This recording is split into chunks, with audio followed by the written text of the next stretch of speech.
There was a lot of news coming out yesterday about the Penn State Nittany Lions as Saturday becomes closer and closer. The biggest news, and late kick coach Josh Pate had a lot to say about Drew Aller. We're going to talk about that on the other side of the intro and after this word from our sponsor.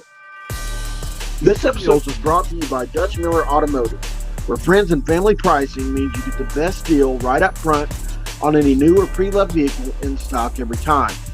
With brands like Chevrolet, Chrysler, Dodge, Jeep, Ram, Kia, Hyundai, Ford, GMC, Buick, and Subaru, the Dutch Miller Automotive family is always growing and ready to put you in the car or truck you've been searching for. Check out our inventory today across West Virginia at DutchMillerAuto.com or come in today to the home of friends and family pricing, only at a Dutch Miller Automotive store near you.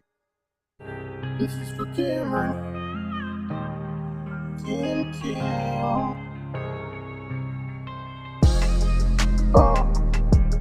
What is up, guys? Welcome in. My name is Mountaineer Paul, and you have landed yourself here again at Mountaineer Paul Talks Football. Guys, Josh Pate is one of the most credible guys in the business, in my opinion. He's a guy that is extremely plugged in at all levels. He's really earned his way into that. He's got one of the largest YouTube followings around. He's chosen to be there. He's also affiliated with 24/7 Sports. And when he speaks, people listen. I'm a guy that listens when he speaks. I have a lot of respect for Josh Pate and what he does. Yesterday on his show, he had this to say concerning Penn State's quarterback, Drew Aller. James Franklin stepped to the podium today. He looked you in the eye, and he said, I have not decided on a starting quarterback, or I'm not going to announce a starting quarterback. So I know it may be irresponsible of me. And I haven't gotten clearance to do this, and I have not talked to James Franklin this week. Just keep this between us. I'm announcing Drew Aller as the starter this week. That's good? Jesse, we okay with that? Okay, he's going to start. Now that we got that out of the way, there's a big announcement I had to make there. So now that we got that out of the way, someone can tell him in due time. Now, I'm not going to try to read in too much into this, but I do think that he knows who the starter is going to be, and he basically announced it for James Franklin, which I found to be interesting. He threw in the caveat that he has not spoken to him this week, so I think he's trying to say it without saying it here. It's not like this is big breaking news or anything, guys, but I think it's funny that a guy like Pate pulled a Pat Narduzzi, and if you're not familiar, Pat Narduzzi did this to West Virginia last year, and he said, I'm just going to let you guys know JT Daniels is the starter. Similarly, Pate's doing this to James Franklin, which I don't know if Franklin's going to be mad about it or he told him to do it or whatever, but I found it interesting that's the way Franklin went. It's almost like he lost the staring contest with Neil Brown on who was going to name the starter. He just did his this way and leaked the quarterback through the media. I found that to be really interesting, guys. And so what does that mean on the game? Does it have an impact on the game? Not really. I think West Virginia is probably prepared for both quarterbacks, but a heavy dose of Drew Aller, who is obviously have a potential Heisman type season, maybe a Drake May type season. I'm a big fan of Aller as far as what he's able to do on the field, guys. Think Josh Allen. He's not quite as mobile as Josh Allen, but very similar. Drew Lock in stature. You look at the arm talent, the arm strength. He reminds me of Drew Lock when he was at Missouri quite a bit, all the way up to the armband on the right arm. They look so much alike as far as just in stature and how they look in the pocket. Aller's a guy that when he chooses to take off and run can be extremely hard to get to the ground. He's big, he's strong, he's pretty agile. And he's going to be a handful for the Mountaineers, guys. I don't think this changes the outlook of the game at all. I think it's still 20.5 points. I think most people would believe that.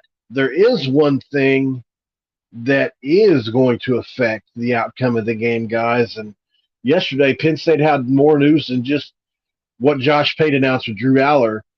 Something that will impact the game happened yesterday, and here it is. Penn State's Landon Tengwall retires from football. This is a hard thing, in quotes. Coach James Franklin said of Tengwall's decision to retire for medical reasons. State College, Pennsylvania. Penn State offensive lineman Landon Tengwall, who sought to return to the starting lineup after a 2022 injury, announced Wednesday that he is medically retiring from football. Tengwall said on social media that he sustained an injury that will not allow me to safely continue to play the game that I love and that has given me so much.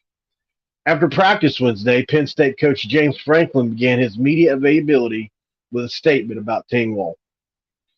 I think you'll be seeing Landon around here, hopefully pretty soon, Franklin said. But we just talked about it as a team, and well, we're just going to be supportive as we possibly can because this is a hard thing. Tengwall, a redshirt sophomore, started the first 5 games of 2022 at left guard before sustaining an injury during warm-ups at Michigan. He was projected to start this year despite dealing with bumps and bruises throughout camp, Franklin said. It's unclear whether the injuries are related. In June, offensive coordinator Phil Trautwein said that Tengwall had a great mindset following last year's injury and returned last spring ready and raring to go. Injuries make you see football in a different perspective, Trautwein said in June. He's grinding. He's working his butt off. He came back firing on all cylinders. He had a good spring and graded the highest in the offensive line room for the spring game. He's motivated as heck, and he's ready to go. The news was crushing for both Penn State and Tengwall, a standout on the field, and the top-rated player in the 2021 recruiting class. Tengwall was a well-liked member of the team, both inside and outside of the locker room. He serves as vice president of Penn State's chapter of uplifting athletes, which contains the Animal Lift for Life fundraising event. Tengwall's absence presents significant change to the offensive line at Penn State.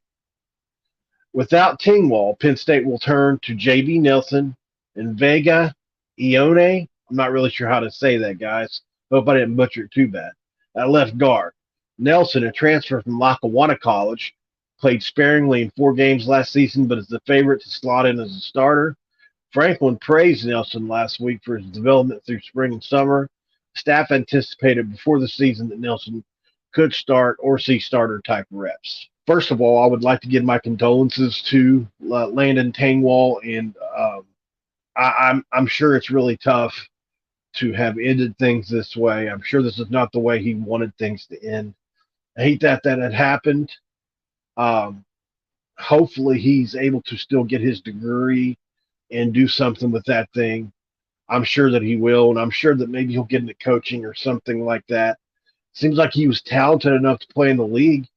Highest grade player on the offensive line. That's insanity. That's a big loss. I don't know how it's going to factor into the game. Offensive line is one of those things where you have to be able to gel. I think this just gives WVU a little bit of an edge. And really, guys, it's, it could prove to be a 1 weak link in that offensive line room for Penn State and could possibly give West Virginia a chance to exploit that. I'll be interested to see if defensive coordinator Jordan Leslie maybe does some things with the blitz packages that maybe goes through that gap where the guard plays. It'll be interesting to see what he does there. Overall, I don't know if this impacts the outcome of the game, but it certainly could impact that running game. And if they're not running the game as effectively as they were going to with Tengwall in place, maybe that impacts the outcome of the game. I don't know, guys. Why don't you let me know down below in the comments.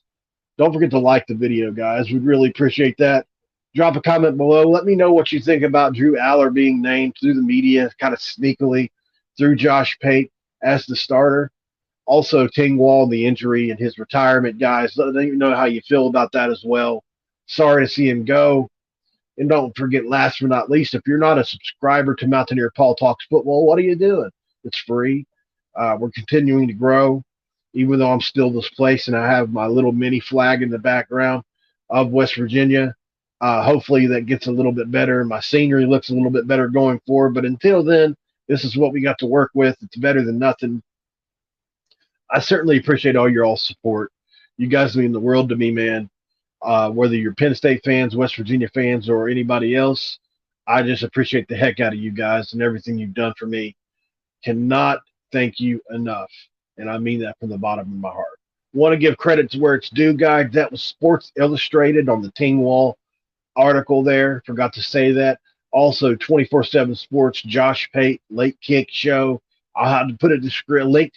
I'll put a link in the description box to Josh Pate, the show he has on YouTube, so that you can get there and maybe watch the full version of the Penn State West Virginia preview. He does a really good job breaking that game down, guys, and has a lot of great things to say about the Penn State team this year. Not so bullish on the Mountaineers, which I'm not surprised about. Most people are not. So we'll see how that goes. But wanted to update you guys on those couple things, guys, as we approach Saturday. Really excited about Saturday.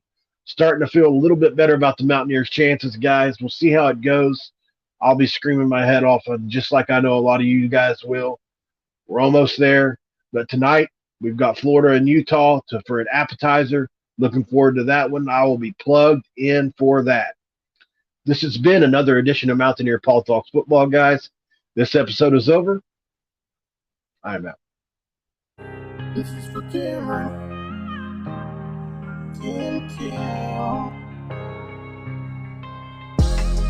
Kim.